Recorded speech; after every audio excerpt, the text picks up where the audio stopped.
Chris, that's one defeat in 8 now. When we talk about foundations, you talked about wanting to put something in place. You're certainly doing that at the moment. Yeah, I don't really keep stats like that, but thanks for the reminder. The players' efforts are excellent. Their energy is good. The commitment to a cause is good, and the support to that cause is good.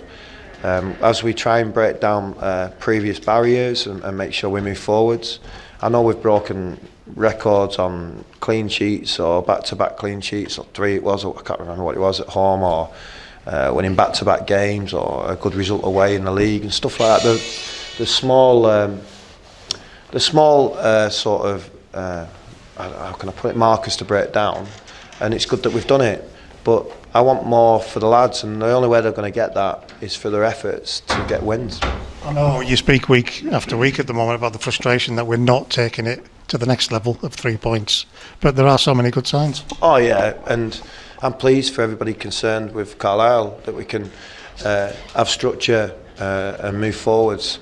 But we're in this lovely, beautiful, fickle business of football, and it's only ever judged off 3 points. Nobody will have an understanding. If you look out that window, it looks like the Irish Sea. If and you're looking at outside the ground, or how you prepare for this game, only ever comments are always over the result of a game. So we've got to be mindful of that while we work in Carlisle, and the challenges that we have, extra challenges that we have in terms of preparing for games like this at this time of the year. But I want to celebrate a real effort, and they had great effort today. And we could argue, coming back, well done, but ultimately, I want to win.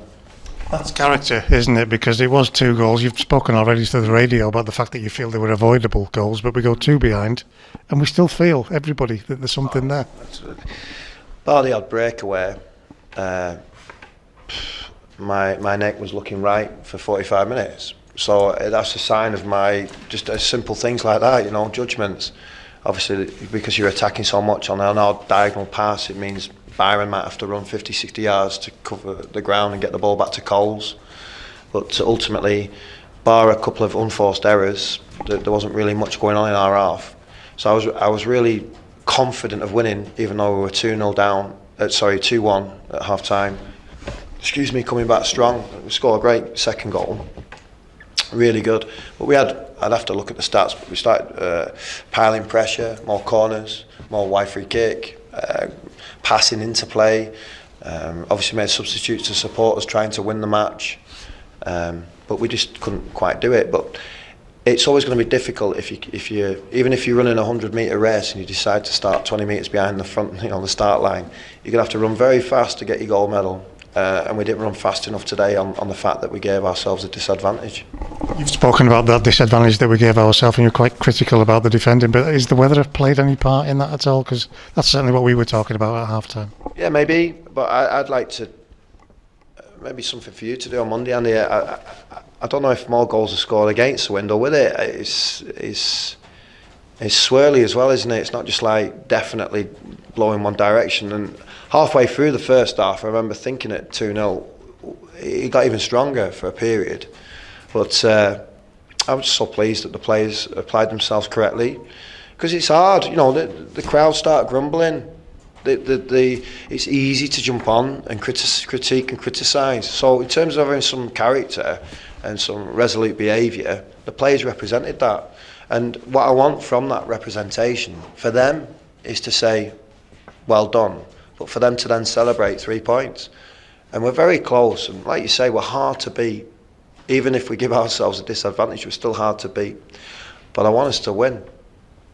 You got that reaction from the fans. I know you said it previously, sometimes you need to give the fans something to hang on to. Oh, yeah. They reacted really well and helped the lads along. Yeah, they were almost, sucking the ball into the back of the net. It couldn't quite happen, did it? Harry's getting wriggle room. Louis Alexander comes alive in the left. There's a couple of, we talk about refs again. There's a lot of incidents that were favourable in red today. Even when Harry, I don't know how that's a foul against him, but maybe because he's in the penalty box. I don't know. I really don't know. But I'm not the man to answer that question, because I get in trouble. I have to pay money that I don't have, and I want a good reputation in football. I support all aspects of football, but it'd be nice to feel like you're on the better side of them decisions. Wonderful moment for Amari, not just the timing of the goal, but the quality. Yeah, the quality was Premier League class. It was. I mean, we've had him in the room this week watching Liverpool players taking more touches, are running at pace. Amari's got pace. I know he looks aesthetically, he doesn't look like a clean runner. Looks a little bit stiff actually. Looks like me getting out of bed. But when he gets going, he's frees up. He's quick. He's deceptively quick. But he's got to use them aspects of his play all the time, whether it's to get the ball back, run to receive balls in behind and around opponents, and run with the ball when he takes the ball in, because his touch is good, and he's got some skill and some abilities to rock an opponent. Well, that was a great first touch. I mean, the Byron's diagonal pass was sublime. His first touch was exquisite, and his finish was exceptional. There's some nice words for you there, Andy. A few more coming, I reckon, because Elliot Watt, he claims an assist if he breathes near the ball these days, but absolutely fantastic delivery. He's picked out Aaron, who's on his own, and no mistake. Well, Aaron does well. If you watch it back, he goes left, comes right, and steps through. I seen a goal last night in the Championship, top of the Championship for Fulham. Same, centre forwards going left, comes right, and then he's got a volley. And people say, how's he get that so much room in the box? You watch Aaron's movement; it's excellent. But his leap and finish, he excels. And what I really like about the goal itself is Louis starts on the goalkeeper, but he peels backwards. So if it's going slightly wide, I don't know if he was tempted to try and claim it, but he's almost there to tap it home.